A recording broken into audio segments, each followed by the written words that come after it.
Why does passing on the faith fall to parents? One way to think about this question is to think about how faith in Jesus fits into the culture around us. Is faith in Jesus viewed as crucial to having a full life? Or is faith in Jesus viewed more as an add-on quality? Sean McDowell, a well-known Christian speaker and author, interviewed Christian Smith, a sociologist. Smith has done research on how faith is passed down from generation to generation. Let's see what his research reveals about why passing on faith falls to parents specifically. Now, one of the terms that you coined that I found super helpful is moralistic therapeutic deism. Mm-hmm. And that's an entire topic that we could have about how Americans across religious commitments tend to approach God. You have a similarly super helpful comparison here. The phrase might not be as catchy and as memorable for people, but you describe the difference between a personal identity accessory and a communal solidarity project in terms of how people approach the role of religion. And this was very eye-opening and clarifying for me. Please explain what you mean by those terms and why it's so significant. Yeah, so I started off here trying to think about why is it that why is it so much responsibility these days falls on the shoulders of parents? My sense and my sense of religious history is that in the past, there have been more actors involved in religious transmission. It hasn't all just been sort of falling on the shoulders of parents. And so I started thinking sociologically across time, like what has changed across the 20th century in American religion? And the technical way we scholars would put it is, how do Americans conceive of the social ontology of religion? That is, what do they think religion is? How does it fit into the larger social order? And so to try to make sense of this, it's simplistic, but I hope it's illuminating. And that is, I thought, in the first half of the 20th century, religion was more like, as you mentioned, a community solidarity project. It's something people did together. It was based in congregations. It was a strong part of people's identities.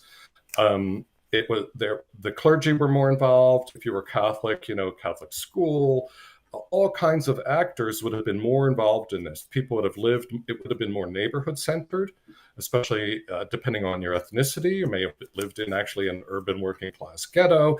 And simply being a part of that community, growing up in that community would have helped to form you in your faith, in your identity, in your commitments. I think what's happened in the second half of the 20th century due to suburbanization, upward socioeconomic mobility, growing individualism, and a lot of other factors is that religion has shifted. I'm not saying this is the way it really is. I'm saying this is how Americans conceive of it culturally. Religion has shifted from being that community solidarity project to being something more like a personal identity accessory. That is, it's another piece of life. Like the basic unit of society is now the individual. Individuals are up in the project of sort of defining themselves, who they are and what they're going to be as individuals. And there's a lot of pieces that go into defining a self, of which religion is only one. There's also, you name it, politics, sexual identity, region of the country, all sorts of interests. And religion is just one little kind of plug-in. You plug in and you plug out. And so as young people are forming their identities, religion is an accessory. Like when you order a new car, you can say, well, I want it to have this kind of computer or screen or a moonlight, all kinds of accessories. Wow. I think people increasingly view religion like it's another accessory you may or may not order for your personal identity over time. And so when kids are growing up in religious families, instead of being in an entire environment that says, this is who we are, this is our people, this is our history, this is our tradition, it's kind of like, well, I'm forming my sense of myself, and do I want religion to be part of it or not? Well, if that's the case, you have to read the book to get this whole story. But if that's the case, that helps to explain why so much responsibility falls on parents, because the locus of activity shifts from the congregation or the neighborhood to the household. And churches, say, are just an hour or two once a week for most people. They just plug in and plug out. It's a hub and spoke system where they go in, do the thing, and then leave. But where the kids are most of their life, other than school and sleeping, is at home. interacting with parents. So that if that's true, that just helps to explain why parents have such a big influence, and other factors that maybe traditionally had more influence no longer do. But I think it also provides a big picture sort of reading of how our culture and society have changed in terms of what is Christianity in that, what is the church in that, to help understand sort of the terrain everyone's trying to traverse. Well, to me, that was one of the most illuminating parts of your book, because you're taking a massive sociological shift over decades and arguably even centuries, and saying in some ways, we can sum it up by saying religion was approached as conforming myself to an external authority, namely the community, maybe scripture, maybe traditions. So I fit an external truth. Now, religion is viewed as just one product, almost in a consumer fashion, along with other products of my life, which means it really has no authority apart from the self. Yeah, the individual's the authority, conforming their own self with the help of parents, hopefully.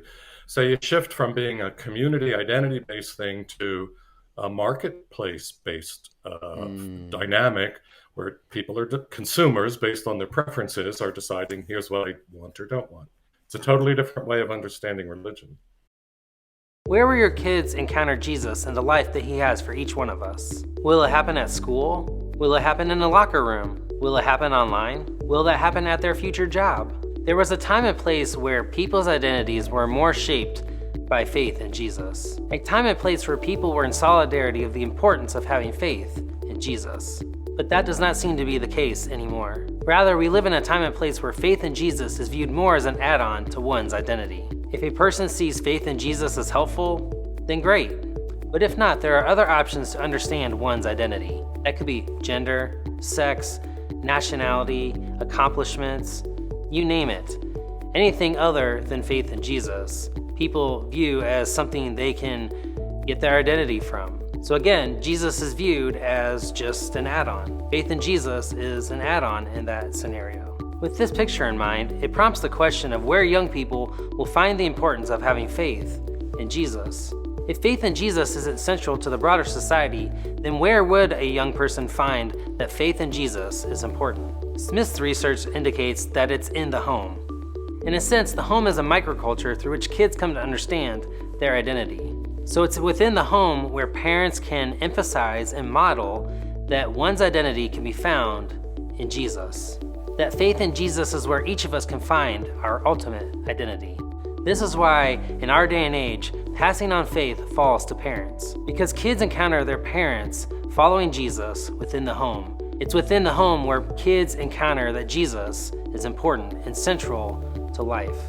In following videos, we'll look at 4 different parenting styles and how each one impacts how faith is passed down to the next generation. We'll also look at how church attendance impacts kids having faith in Jesus.